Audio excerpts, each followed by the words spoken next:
여러분, 주변에 있는 배터리를 한번 보세요. 아마 V라는 글자가 쓰여 있을 겁니다. 근데 이 V가 대체 뭘 의미하는지, 누구의 이름에서 따온 건지 궁금해 보신 적 없으세요? 오늘 우리가 파헤쳐볼 이야기가 바로 이 V에 숨겨진 한 남자와 그의 위대한 발견에 대한 이야기입니다. 오늘날 우리가 쓰는 이 모든 기술의 시작점에는요, 사실 두 과학자의 엄청난 자존심 대결이 숨어 있었답니다. 그 이야기 속으로 한번 들어가 보시죠.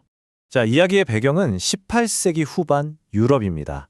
이 시기 과학자들은요, 전기라는 눈에 보이지도 않고 만져지지도 않는 이 신비로운 힘에 완전히 매료되어 있었어요. 그러니까 과학계 전체가 새로운 발견에 대한 열망으로 들끓던 정말 완벽한 시대였던 거죠. 그리고 바로 이런 분위기 속에서 과학 역사상 가장 중요한 발견 중 하나가 탄생하게 됩니다. 때는 1780년대, 이탈리아의 과학자 루이지 갈바니가 있었는데요. 이분이 하루는 평소처럼 개구리를 해부하고 있었어요.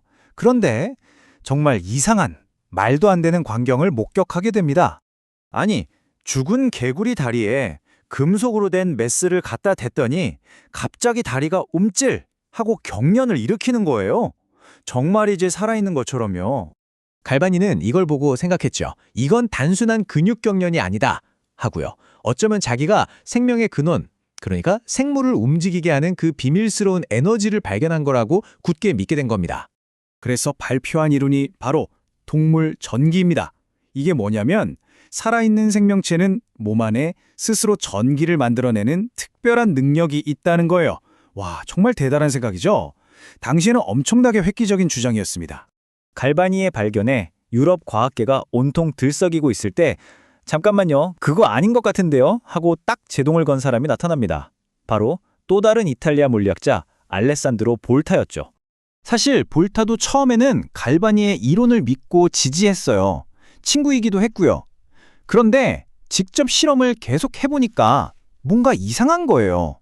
아무리 봐도 원인이 개구리가 아닌 것 같은데 하는 합리적인 의심이 들기 시작한 거죠. 볼타의 주장은 아주 간단하고 명쾌했습니다. 전기는 개구리 몸에서 나오는 게 아닙니다.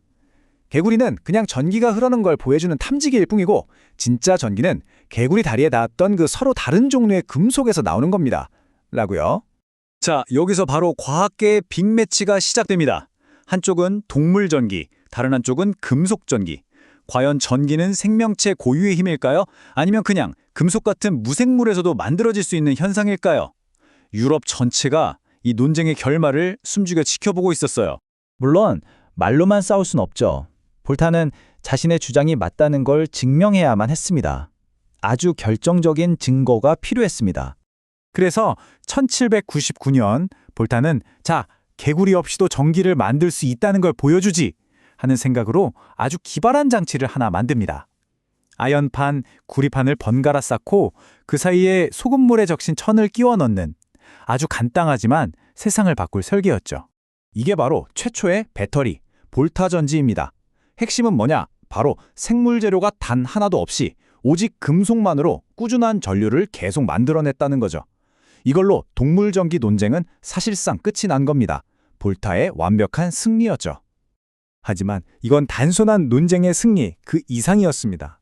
볼타의 이 발명은 인류 역사를 완전히 새로운 시대로 밀어올리는 거대한 불꽃과도 같았어요.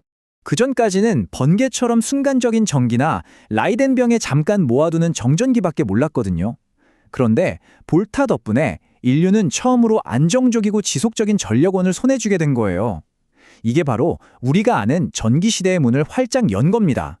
당연히 그의 업적은 유럽 전역에서 엄청난 인정을 받았습니다. 당대 최고의 권력자였던 나폴레옹 보나파르트까지 직접 시연을 보고는 감탄해서 그에게 백작자기를 수여할 정도였으니까요. 이렇게 그의 이름은 역사에 영원히 남게 된 거죠. 그리고 그로부터 200년이 훌쩍 지난 지금, 볼타가 실험실에서 쌓았던 그 조그만 금속 더미가 이렇게 상상도 못할 규모의 거대한 글로벌 산업으로 성장했습니다. 자, 한번 생각해 보세요. 지금 여러분 손에 들린 스마트폰, 매일 쓰는 노트북, 그리고 도로 위를 달리는 전기차까지 이 모든 것들에 들어가는 배터리가 전부 다 200여 년 전 볼타가 만들었던 그 첫 번째 배터리의 후손인 셈입니다. 정말 대단하지 않나요? 결국 볼타의 실험은 한 과학적 논쟁에 마침표를 찍었을 뿐만 아니라 그 후 200년 동안 인류를 움직이는 동력이 되었습니다. 이 이야기는 우리에게 중요한 질문을 던져줍니다.